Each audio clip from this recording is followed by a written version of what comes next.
Okay, this video is viewer comments from April 2024, and we're going to just go through a couple of recent comments here lately. The first one was somebody said, how come most of the vegan experts recommend a low-fat vegan diet, but it seems that only McDougall, yourself, and Durian Ryder eat that way?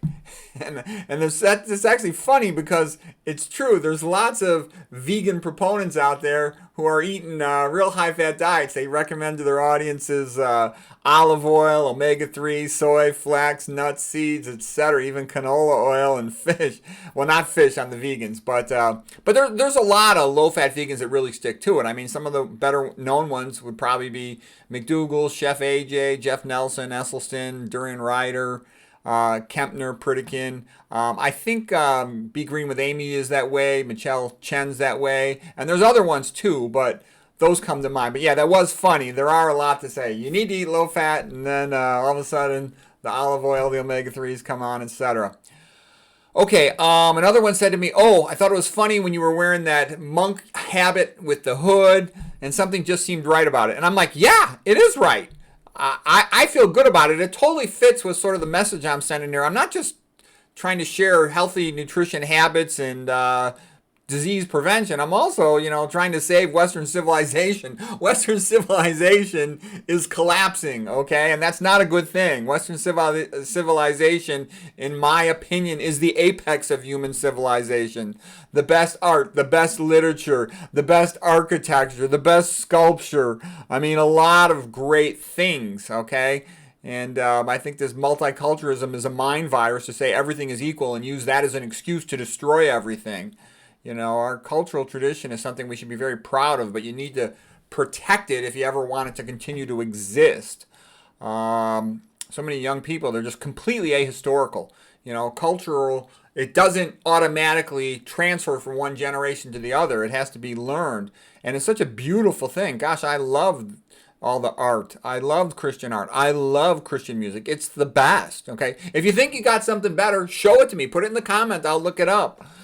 I've never seen anything remotely close to it. Okay, then here's another thing. I've noticed this one, that the channel keeps getting more and more troll comments. I get these long troll comments where they, say all this stuff that's untrue, etc., trying to confuse the viewers. And that's okay. I mean, it's more comments. It shows engagement. And somebody pointed out to me, you only take flack when you're over target. So whatever it is out there, mostly the time I get troll comments are if it's about, they recommend meat and soy.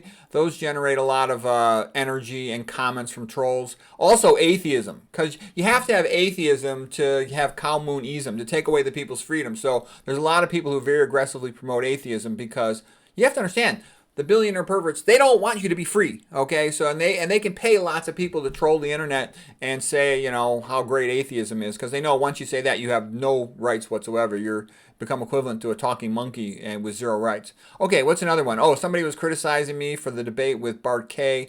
They said there were some logical fallacies you could have pointed out. You should have prepared more for that debate. And my response was, it was a circus, not a debate. And, yeah, the guy was correct about the logic, but it wasn't based on logic, okay? It was more like a family discussion where the husband says what he thinks is the correctness of a situation, and then the wife says something like, you take me for granted, you don't really love me, why are we together, you're so selfish, you're so autistic, you're so obsessive compulsive. And then she wins the moment with that, and her sister's right there, and her mom is right there, and they're both looking at me, agreeing with her.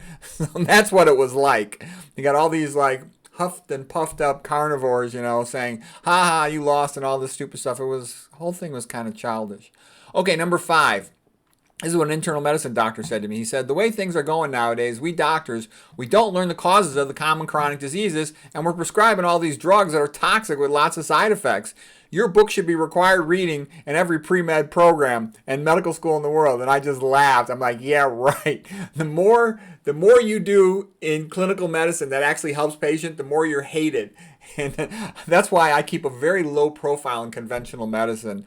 I'd like to be known enough in the public circles that I could do concierge medicine for wealthy people and then teach the pros for free with the internet. But he said too, he goes, yeah, I realize it. That'll never happen. Big Pharma would never allow all this low-fat vegan stuff to be taught in medical schools or pre-med programs because it would show what a joke the pharmacology is, and they'll just never allow that. And then he laughed. He said, "Yeah, now I understand why you keep such a low profile in conventional medicine series. Because tons of doctors know me. They know how smart I am. And they tell me that to my face, compliment me, but they come to me to take care of their own self problems, their friends' problems, their girlfriends, their wives' problems, their parents' problems. But they never invite me to speak in front of their groups because they know this ain't going to be popular with the drug crowd. But anyways, it is what it is. So hope that was useful.